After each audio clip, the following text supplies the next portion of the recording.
Hello everyone and welcome back to another Star Wars figure review. Today we're taking a look at one of the galaxy's most talented musicians, none other than the Modal Nodes frontman himself, Figrin D'an from the Black series. This without a doubt is one of my most anticipated Star Wars figure releases, probably of all time, and I know that sounds excessive for what is essentially a background character, but I've never had a Cantina band set up in my collection. I missed out on the 30th anniversary collection commemorative tin set back in 2007, and I only recently was able to pick up the Power of the Force mail away exclusive Figrin D'an. So to finally have easy access to a full Modal Nodes lineup is really exciting. Not only that, but the band is now available once again in 3 3/4 inch form via the Vintage collection, with a single carded Figrin D'an currently hitting stores and the upcoming Modal Nodes box set, which was revealed recently at Hasbro's PulseCon 2022. Now what I love about this figure in particular is that it's really simple to complete a full band lineup just by purchasing the same figure multiple times. Figrin D'an comes with 3 individual instruments, which essentially makes this 3 figures in one. Paired with the deluxe Nail and Shield figure, which comes with some of the larger instruments featured in the band, there's never been a better opportunity to put together a complete Modal Nodes roster.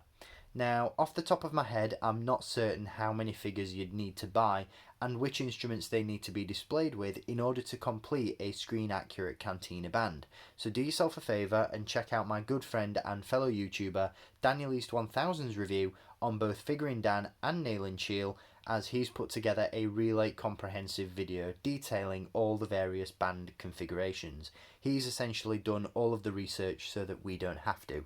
We're going to jump into this figure in a little bit more detail in just a moment. Before we do, we'll take a look at the packaging, but as always, if you'd like to purchase this figure for yourself, there is of course a link down below in the video description which will take you to staractionfigures.co.uk, where at the time of filming this review he is in stock and available to buy. So get your wallets ready because you're going to want to pick up quite a few of this figure. So let's jump into the review and we'll kick things off, as I mentioned, by taking a look at the box that Figrin D'an comes in. So as you can see, we do get standard Black Series packaging with this figure. We do of course have that orange trim around the edge and across the front of the box that indicates that this character is from Star Wars A New Hope. On the side of the box we've got a really nice image of Figrin D'an playing his Kloo Horn with some of the other Cantina band members playing away in the background there. And then on the reverse side, we do have the number in the series. This is number 4 from Star Wars A New Hope, at least in terms of this new packaging lineup. And then we have that image of Figrin D'an on the back once again, accompanied by a brief description of the character. So like I said, standard stuff, nothing really to write home about, but the figure itself is very cool indeed. So let's jump into this review and take a look at him. So here we have Figrin D'an rocking out with his Kloo Horn, and right off the bat, as you can probably see, I do have this figure placed on a display stand. That's because the ankles on this figure, at least with my sample, are really loose, and this figure does have a bit of a tendency to topple over and take a nosedive off of my shelf. He becomes particularly top heavy when he's displayed playing his instruments, and like I said, I'm not entirely sure whether this is a widespread problem or whether it's just my sample of the figure, but it's just something I wanted to make you guys aware of before you purchase this one for yourself. Other than that, this guy is pretty much spot on. There's really little to complain about with this figure. In terms of his overall design, he's very simplistic. In terms of his appearance, he's essentially an alien in a black jumper with grey pants, but that's all he needs to be. It captures the essence and the overall look of the character we see in the movie really well, and the detail that Hasbro have applied looks really good. The instruments in particular are all really nicely sculpted, and the weathering is really well applied, and the detail on the figure is really well done as well, particularly in the hands, and we'll touch base on that later on in the video. Now, as I mentioned at the beginning of the review, Figrin D'an does indeed come with 3 instruments, the first of which being the Kloo Horn, which once again really nicely sculpted. There's some great detail on that, and this silver wash really brings out all that detail and adds a nice realistic touch to the instrument itself. As you can see at the top, there is a pipe that reaches down and can be placed into Figrin D'an's mouth, so you can really pose this guy rocking out on stage with the modal nodes, and he does look really cool doing so. Now, in addition to the Kloo Horn, we do get two other instruments, the first of which being the fanfare, which is the smallest of the three instruments included, and it is, I'll be honest, the trickiest to fit into his hands. Again, the sculpted detail is really well applied, and the paint applications are really well done once again, but like I said, it is slightly tricky to get Figrin D'an to hold this, especially in both hands, and to plug that pipe at the top into his mouth. So hopefully the additional hands that come with nail and cheel help to remedy that issue, but in terms of sculpt and detail, really nicely done. The third instrument that Figrin D'an comes with is the fizz, which I believe is the shorthand name for this one. There's a much more technical and harder to pronounce name for this instrument, but I'm not going to attempt it because I know I'll just butcher it. This is probably my least favourite of the three instruments included, just because it's very simplistic in terms of its design. There are once again some nice sculpted details and some nice paint applications, but it's not particularly interesting to look at. Once again, the top prize in my opinion definitely goes to the Kloo Horn, which is of course Figrin D'an's instrument of choice, so it makes sense to display this figure with this instrument.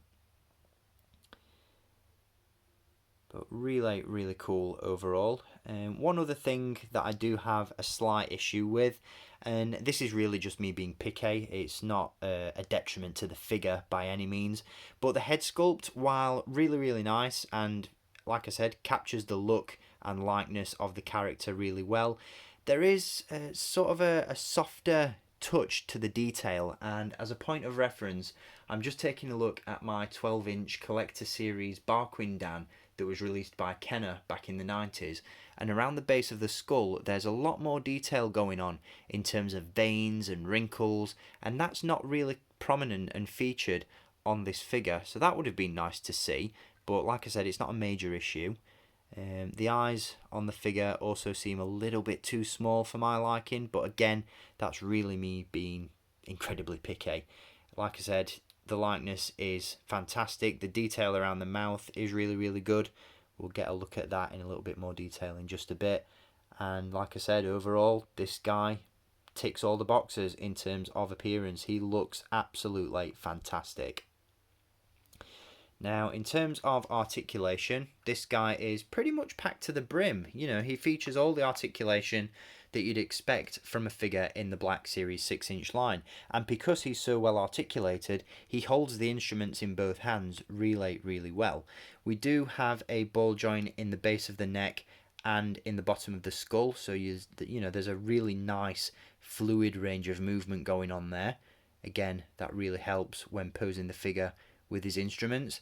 We have hinges at the shoulders, but unfortunately no butterfly joints, but that doesn't create as big as an issue as I thought it would, so that's not something I'm going to complain about too much. We do have hinges at the elbows as well, and there are ball joints at the wrists, which is very unusual, not something we tend to see a lot of with Black Series 6-inch figures. They're usually hinges, but again, those ball joints really help when posing the figure. We have a ball joint at the torso. There are ball joints at the hips, a swivel cut at the upper thigh, a hinge in the knee, and as you can see there are no pins visible, which helps the figure look a little bit more realistic. That articulation point looks more like a crease in the pants more than anything else, which is good. There is also a swivel at the top of the boot, which again is an unusual articulation choice, and then of course we have the standard hinge and rocker at the ankle. So articulation wise, pretty good stuff. Like I said, detail really good on this one. The costume is simplistic and minimal. Like I said, it's a black jumper, grey pants and black boots. The sculpted textures on the boots are really nicely done there. As you can see, it's got this sort of leather look to the boots there. The costume itself is really nicely sculpted with all the appropriate creases and folds, and once again that head sculpt does look really nice. Again, great detail around the mouth, and once again really nicely captures the look and feel of the character. Now, my favourite aspect of this one, other than the posability and the instruments, are the details in the hands, which I think are really well done.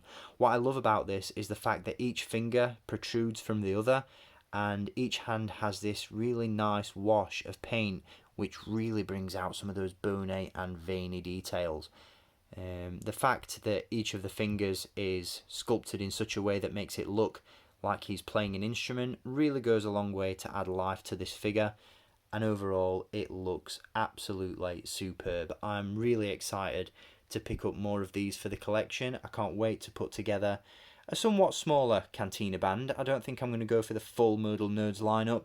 I'll probably pick up one deluxe nail and cheel, and I'll probably go for a couple more Figrin D'ans just to display him with a couple of different instruments and create some different characters. But you know, with these figures being a little bit pricier these days, army building, particularly for quantities such as needed for the Cantina band, like I said, I think you need around maybe 6-7 to complete a full look.